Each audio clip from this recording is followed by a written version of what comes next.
আমাদের চ্যানেলের সমস্ত গল্পের নোটিফিকেশন সবার আগে পাওয়ার জন্য এখনই সাবস্ক্রাইব করুন আমাদের চ্যানেলটি এবং পাশে থাকা বেল আইকনটি প্রেস করে অল করে দিন। হরেবল উইকেন্ডে আজ আপনার জন্য প্রভাত কুমার মুখোপাধ্যায়ের লেখা গল্প একটি ভৌতিক কাহিনী। আজকের গল্পটি আমরা নিয়েছি শীর্ষেন্দু মুখোপাধ্যায় ও বারিদ বরণ ঘোষ সম্পাদিত 100 বছরের সেরা ভৌতিক এই বইটি থেকে। আজকের গল্প পাঠে এবং গল্পের সূত্রধার আমি অতনু। শুরু হচ্ছে একটি ভৌতিক কাহিনী।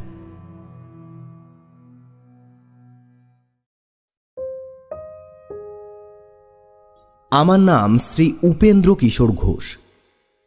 নিবাস বীরভূম জেলার টগরা নামক গ্রামে। 1872 খ্রিস্টাব্দে আমি বিএ পাশ করে চাকরির সন্ধানে প্রবৃত্ত হই। কয়েক মাস ধরে বহু স্থানে বহু আবেদন করলাম, কিন্তু কোনো রকম ফল পেলাম না। অবশেষে সিউড়ি জেলা স্কুলে দ্বিতীয় শিক্ষকের পদ শূন্য হয়েছে সংবাদ পেয়ে নিজে সেখানে গিয়ে বহু লোকের খোসামত করে চাকরিটা পেলাম। আমার মাইনে হল মাসিক 50 টাকা। আমাদের গ্রাম থেকে সিউড়ি 12 ক্রোশ দূরে। একটা কাঁচা রাস্তা আছে। আমি গ্রামে ফিরে গিয়ে নিজের জিনিসপত্র নিয়ে এসে দুদিন পর নতুন কাজে প্রবৃত্ত হলাম। যেরকম অল্প মাইনে সেরকমই একটি ছোটখাটো সস্তা বাড়ি খুঁজতে লাগলাম, কিন্তু পেলাম না। শোয়া এবং খাওয়া দাওয়া হেডমাস্টার মশাইয়ের বাড়িতেই করছি। দিনের বেলা স্কুলে কাজকর্ম করি এবং অবসর সময়ে বাড়ি খুঁজে বেড়াই। অবশেষে শহরের প্রান্তে একটি বড় খালি পাকা বাড়ির সন্ধান পেলাম। বাড়িটা বহুকাল খালি পড়ে আছে। বাড়িটা জায়গায় জায়গায় ভেঙে পড়েছে ঠিকই, তবুও বসোপযোগী কয়েকটা ঘর আছে। মাসিক 5 সিকি মাত্র ভাড়া দিলেই বাড়িখানা পাওয়া যাবে। কিন্তু গুজব এই যে বাড়িটিতে ভূত আছে। তখন আমি সদ্য কলেজের ছোকরা, ইয়াং বেঙ্গল। ভূতের ভয়ে যদি পিছু হটি তবে আমার বিদ্যা মর্যাদা একেবারে ধূলিসাৎ হয়ে যাবে। সুতরাং বাড়িটা নেব স্থির করলাম। কিন্তু অত দূরে একাকী থাকা নিরাপদ নয়। চোর ডাকাতের ভয় তো আছে। তাই একজন সঙ্গীর খোঁজ করতে লাগলাম। একজন জুটেও গেলেন। তিনি আমাদেরই স্কুলের 4র্থ শিক্ষক। নাম রাসবিহারী মুখোপাধ্যায়। যদিও তিনি বিএ পাশ করেননি, তবুও কলেজে পড়েছেন এবং নিজেকে ইয়ং বেঙ্গল শ্রেণীভুক্তই মনে করেন। তার আগের বাড়িতে কিছু অসুবিধা হয়েছিল, তাই তিনি আমার সাথে সেই বাড়িটা নিতে রাজি হয়ে গেলেন। একজন রান্নার লোক পাওয়া গেল, কিন্তু তারা রাত্রিবেলা সেই বাড়িতে থাকতে রাজি হলো না। বলল কাজকর্ম সেরে আমাদের খাইয়ে দাইয়ে রাত্রি 9টার মধ্যে তারা নিজের নিজের বাড়ি ফিরে যাবে। কি আর করি, তাতেই রাজি হলাম। পরের রবিবার সকালে জিনিসপত্র নিয়ে সেই বাড়িতে গিয়ে উঠলাম। বাড়িটি বহুকালের নির্মিত। চারিদিকের পাঁচিল স্থানে স্থানে ভেঙে গেছে। গরু মোষদের নিবারণ করবার জন্য বাঁশের বেড়া বাঁধা আছে। বাড়িটির চারদিকে বাগান। অনেকগুলো নারকেল, আম, কাঁঠাল, জাম প্রভৃতি ফলের গাছ আছে। বাড়িটা দোতলা। নিচের তলার সামনে বেশ বড় বড় দুখানা ঘর আছে। সেই ঘর দুটোই আমরা নিলাম, কারণ আমাদের প্রয়োজন অল্প। বাড়ির পিছনে একটা পুকুর। তার জল খাওয়ার যোগ্য নয়, স্নানযোগ্যও নয়। তবে বাসন মাজা প্রভৃতি ঘরের কাজ সেই জল দিয়েই করা যায়। বাড়ির থেকে কিছুটা দূরে একটা সুন্দর দিঘি আছে। আমরা সেখানে গিয়ে স্নান করতাম এবং রাধা খাওয়ার জন্য সেই জলই নিয়ে আসতাম। একখানা ঘর খাবার জন্য ঠিক করলাম। অন্যটিতে 2টো চৌকি পেতে আমরা শুতাম। সমস্ত রাত ঘরে প্রদীপ জ্বালা থাকত। এরকমভাবে কিছুদিন কাটে। ইতিমধ্যে দশহরা উপলক্ষে 2 দিন ছুটি পেলাম। সেই সঙ্গে একটি রবিবারও পাওয়া গেল। আমি বাড়ি গেলাম। বাড়িতে 2 দিন মাত্র থেকে তৃতীয় দিন পায়ে হেঁটে সিউড়ি যাত্রা করলাম। আমাদের গ্রামের এক ক্রোশ পরে হাততলা বলে একটা গ্রাম আছে। আগে এখানে স্থানীয় জমিদারের অনেকগুলো হাতি বাঁধা থাকত। হাতিশালা থেকে হাতছলা নামটি এসছে। সেই গ্রামের প্রান্তে রাস্তার ধারে একটা মন্দির আছে। সেই মন্দিরে রমাপ্রসন্ন মজুমদার নামে একজন ব্রাহ্মণ সবসময় থাকেন এবং নিজের মনে জপ টপ করেন। তিনি একজন সিদ্ধ পুরুষ বলে বিখ্যাত। চারপাশের গ্রামের লোকেরা তাকে যথেষ্ট শ্রদ্ধা ভক্তি করে। সেইখান দিয়ে যেতে যেতে দেখলাম মজুমদার মশাই খড়ম পায়ে দিয়ে মন্দিরের বাইরে দাঁড়িয়ে আছেন। তাকে দেখে রাস্তা থেকে নেমে গিয়ে আমি তাকে প্রণাম করলাম। আশীর্বাদ করে তিনি আমায় বললেন, থাক থাক, তা বাবা তুমি কোথায় যাচ্ছ? আমি বললাম, শিউরি স্কুলে আমার মাস্টারির চাকরি হয়েছে। দশহরার ছুটিতে বাড়ি এসেছিলাম, কাল স্কুল খুলবে, তাই ফিরে যাচ্ছি। মজুমদার মশাই একটু চিন্তা করে বললেন, বাবা আজ কি তোমার না গেলেই নয়, আজ বাড়ি ফিরে যাও, কাল যেও কোন। আমি বললাম, কাল স্কুল খুলবে, আমার নতুন চাকরি, কামাই হওয়াটা বড় খারাপ দেখায়, সুতরাং আমাকে এরকম আজ্ঞা করবেন না। মজুমদার মশাই বললেন, তুমি কোথায় বাসা নিয়েছো? শহরের দক্ষিণ দিকে একটা পুরনো খালি বাড়ি ছিল, সেটাই ভাড়া নিয়েছি আমি। আমার স্কুলের অন্য একজন মাস্টার রাসবিহারী মুখোপাধ্যায় আমার সাথেই থাকেন। বলে মজুমদার মশাইকে প্রণাম করে আমি পথ চলতে লাগলাম। বেলা আন্দাজ 2টোর সময় শিউরি পৌঁছালাম। স্নান খাওয়া দাওয়া সারতে সারতে 5টা বেজে গেল। খাওয়া দাওয়া সেরে বারান্দায় বসে তামাক খাচ্ছি, এমন সময় দেখি আমাদেরই গ্রামের একজন চাষি একটা বড় লাঠি ঘাড়ে করে আসলো। তাকে দেখে আমি বিস্মিত হয়ে জিজ্ঞেস করলাম, কিরে তুই হঠাৎ কোত্থেকে এলি?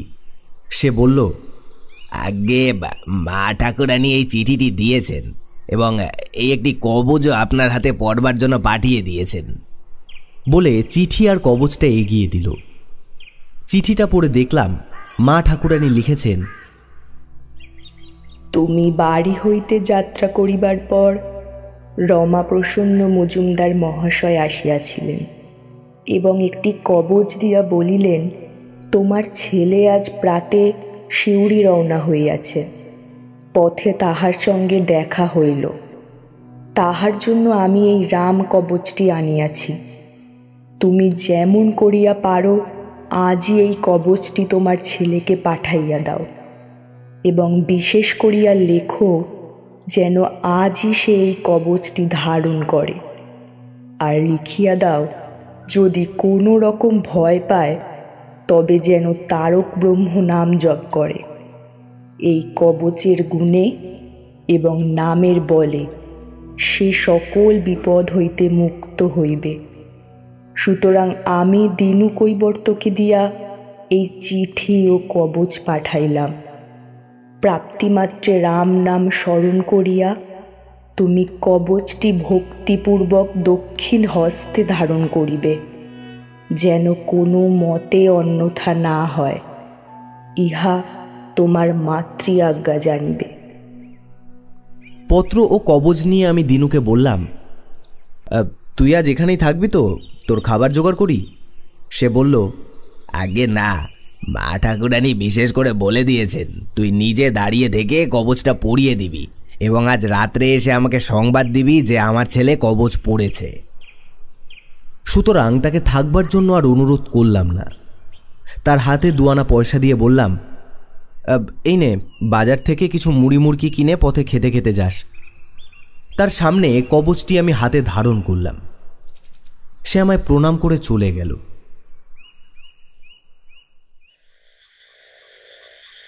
সেদিন রাতে খাওয়া দাওয়ার পর যথাসময় দুজনে শুয়ে পড়লাম। দুজনেরই বিছানার মাথার সামনে 2টো বড় বড় জানলা খোলা ছিল। আকাশে মেঘ, মাঝে মাঝে গুড়ি গুড়ি বৃষ্টি পড়ছে, আবার মাঝে মাঝে প্রবল বাতাস এসে মেঘকে উড়িয়ে একাদশীর চাঁদকে দৃশ্যমান করছে। আমরা দুজনে কিছুক্ষণ গল্পগুজব করে নিস্তব্ধ হলাম। পথশ্রমে ক্লান্ত হয়ে গিয়েছিলাম। শীঘ্রই ঘুমিয়ে পড়লাম। অনেক রাতে হঠাৎ ঘুমটা ভেঙে গেল। দেখলাম বাতাসে প্রদীপটা নিভে গিয়েছে।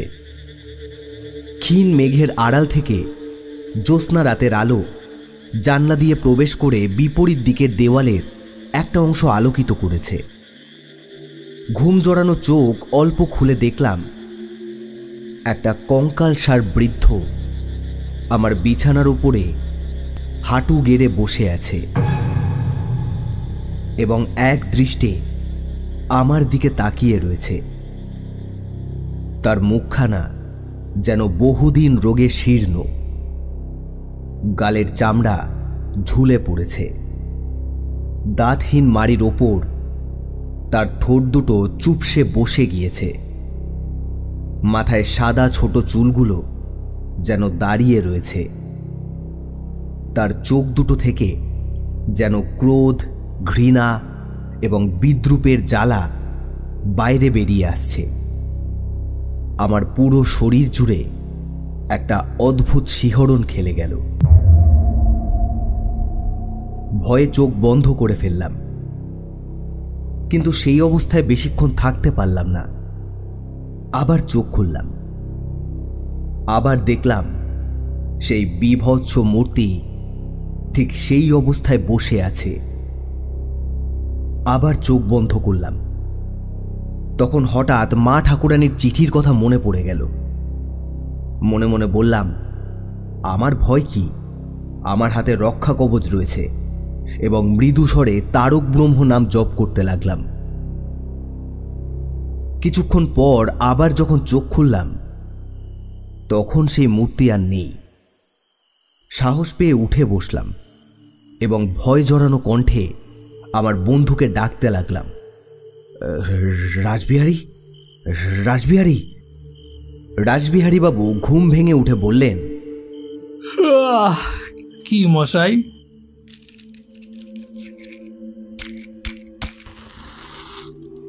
আমি তখন প্রদীপ জেলে সমস্ত ঘটনা তাকে বললাম। তিনি খুব ভয় পেয়ে গেলেন। সমস্ত রাত আমরা গল্প করে কাটিয়ে দিলাম। পরদিন সকালে সেই বাড়ি ছেড়ে অন্যত্র আশ্রয় গ্রহণ করলাম। সকালের খাওয়া দাওয়া সেরে 10:30টার সময় স্কুলে গেলাম। টিফিনের সময় ডাকপিয়ন একখানা চিঠি দিয়ে গেল। দেখলাম সেটি রমাপ্রসন্ন মজুমদার মহাশয় লিখেছেন। চিঠির তারিখ ও ছাপ গতকালের। চিঠিতে লেখা আছে, শ্রী শ্রী দুর্গা শরণং, পরম শুভাশীর্বাদা সন্ত বিশেষ। বাবাজীবন, গতকল্য তোমার সহিত সাক্ষাৎ হওয়ার পর আমি তোমাদের বাটিতে গিয়েছিলাম এবং তোমার মাতা ঠাকুরানীকে তোমার নিমিত্ত একটি রামকবচ দিয়া আসিয়াছি। তাহাকে অনুরোধ করিয়াছি যে অদ্যই তিনি সেটি যে কোনো উপায়ে যেন তোমাকে পাঠাইয়া দেন, যাহাতে অদ্যই নিশাগমের পূর্বে কবচটি তুমি ধারণ করিতে পারো। বোধহয় অদ্য রাত্রে তুমি কোনরূপ ভয় পাইবে, কিন্তু সেই রাম কবচটির গুণে তোমার কোনো বিপদ হইবে না। কবচটি তুমি নিয়ত ধারণ করিয়া থাকিবে এবং আর যদি কোনো ভয়ের কারণ ঘটে তবে তারক ব্রহ্ম নাম জপ করিবে, সর্বদা শ্রদ্ধাচারে থাকিবে। অত্র কুশল। মা ভবানী তোমার মঙ্গল করুন। ইতি নিয়ত আশীর্বাদক শ্রী রমাপ্রসন্ন দেব শর্মা। চিঠিটা পড়ে আমার বিস্ময়ের শেষ রইল না। সেটি রাসবিহারী বাবুকে দেখালাম। তিনিও খুব আশ্চর্য হলেন। পুজোর ছুটির সময় বাড়ি গিয়ে প্রথমেই মজুমদার মশাইকে প্রণাম করতে গেলাম। যে বিপদ থেকে তিনি আমাকে উদ্ধার করেছেন তার জন্য কৃতজ্ঞতা প্রকাশ করে জিজ্ঞেস করলাম, আচ্ছা, আমি যে সেই রাত্রে ভয় পাব একথা আপনি কি করে জানতে পেরেছিলেন? একটু মৃদু হেসে মজুমদার মশাই বললেন, তুমি যখন সেদিন এসে আমাকে প্রণাম করলে তখন আমি দেখলাম একটি প্রেতাত্মা তোমার পেছন পেছন ঘুরে বেড়াচ্ছে। কোনো কারণে সে তোমার উপর ভয়ানক রেগে আছে এবং তোমার প্রাণহানি করবার জন্যই সে তোমার সঙ্গ নিয়েছে। কেবল উপযুক্ত সময় পায়নি বলে সেই পর্যন্ত সে কিছু করতে পারেনি। তুমি চলে গেলে আমি গণনা করে দেখলাম যে সেই রাত্রেই ক্ষণ উপস্থিত হবে, তাই তাড়াতাড়ি একটা রামকবচ লিখে তোমার মাতা ঠাকুরানীকে দিয়ে এসেছিলাম।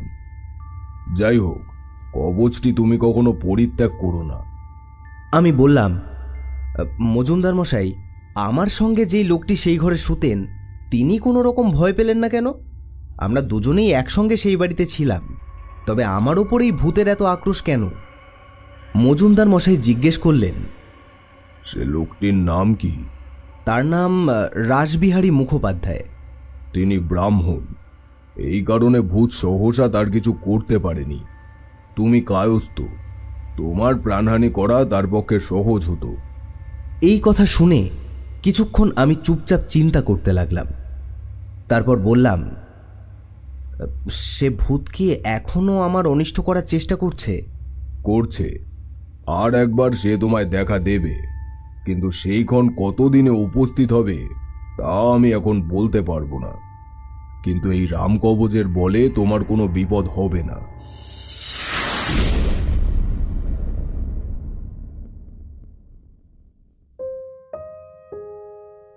তারপর 8 বছর কেটে গেল।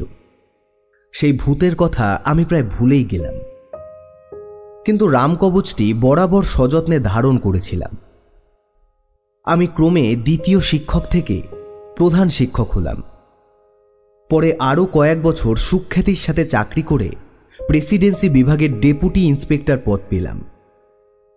আমার বেতন 150 টাকা হলো। মফস্বলে নানান স্থানে ভ্রমণ করে আমাকে বিদ্যালয় পরিদর্শন করতে হতো। একদিন মেদিনীপুর জেলার একটি গ্রাম্য স্কুল পরিদর্শন করতে যাচ্ছি। সন্ধ্যার পর খাওয়া দাওয়া করে একটা গরুর গাড়ি ভাড়া করে সেই গ্রামের দিকে রওনা হলাম। শরৎকালের পরিষ্কার রাত, আকাশে চাঁদ ছিল। ডিস্ট্রিক্ট বোর্ডের পাকা রাস্তা দিয়ে গাড়ি মন্থর গতিতে চলছে। আমি প্রথমে শুয়ে একটু ঘুমাবার চেষ্টা করলাম। ঘন্টা 2 এপাশ ওপাশ করে যখন কিছুতেই ঘুম হলো না, তখন চোখ খুলে উঠে বসলাম। দেখলাম গাড়োয়ান তার বসবার ওইটুকু জায়গাতে কোনো প্রকারে শুয়ে ঘুমিয়ে পড়েছে। জ্যোৎস্না রাত, পরিষ্কার পথে গরু দুটো অবাধে আপন মনে চলছে। রাস্তার 2 ধারে গাছের সারি, কোথাও দূরে দূরে, কোথাও বা সন্নিবদ্ধ। ঝুরঝুর করে বাতাস বইছে। গাড়োয়ান আরামে ঘুমোচ্ছে দেখে গরিবকে আর জাগাতে আমার ইচ্ছে হলো না। অথচ গরু দুটো অরক্ষিত অবস্থায় পথ চলে, তাও নিরাপদ নয়।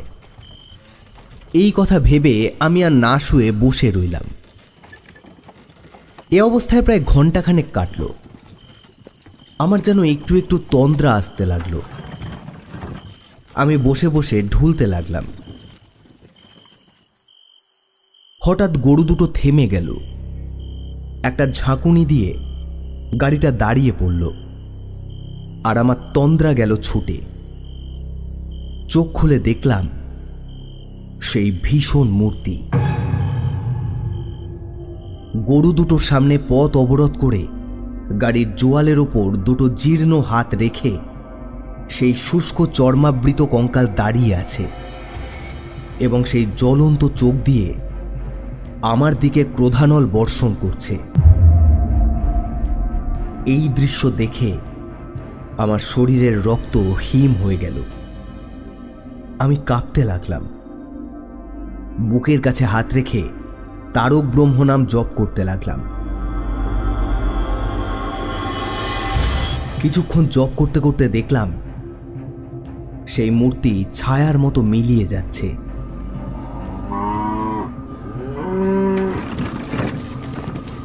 যখন সে একেবারে অদৃশ্য হয়ে গেল, গরু দুটো তখন গাড়ি পেছন দিকে ঘুরিয়ে দুরন্ত বেগে ছুটতে লাগলো।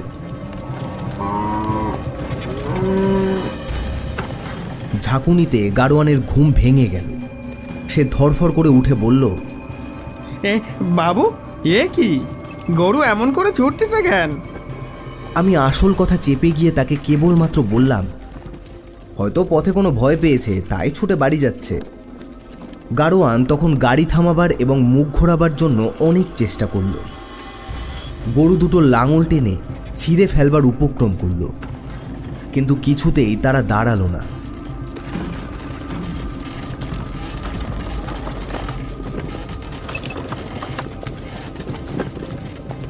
দৌড়তে দৌড়তে অবশেষে যখন একটি গ্রামের বাজারে এসে পড়ল এবং সেখানে অনেক লোক এবং অন্যান্য গরুর গাড়ি দেখতে পেল, তখন দাঁড়ালো। গরু দুটো ভয়ানক ক্লান্ত হয়ে পড়েছে দেখে আমি গাড়োয়ানকে বললাম, থাক, আজ আর কাজ নেই, গরুকে খুলে দাও, ওদের মুখে ঘাস জল দাও, কাল সকালে আবার যাওয়া যাবে। আজ রাত্রে এখানেই বিশ্রাম করি। তারপর আরও 7 বছর কেটেছে, কিন্তু আর কখনো কোনো রকম ভয় পাইনি। সেই রামকবচটি এখনো ধারণ করে আছি এবং যতদিন বাঁচব ধারণ করে থাকব। আমার মাতৃদেবীর এবং মজুমদার মশাইয়ের লিখিত চিঠি দুটো আজও আমার কাছে আছে। যদি কেউ দেখতে ইচ্ছে করেন তাহলে দেখাতে পারি।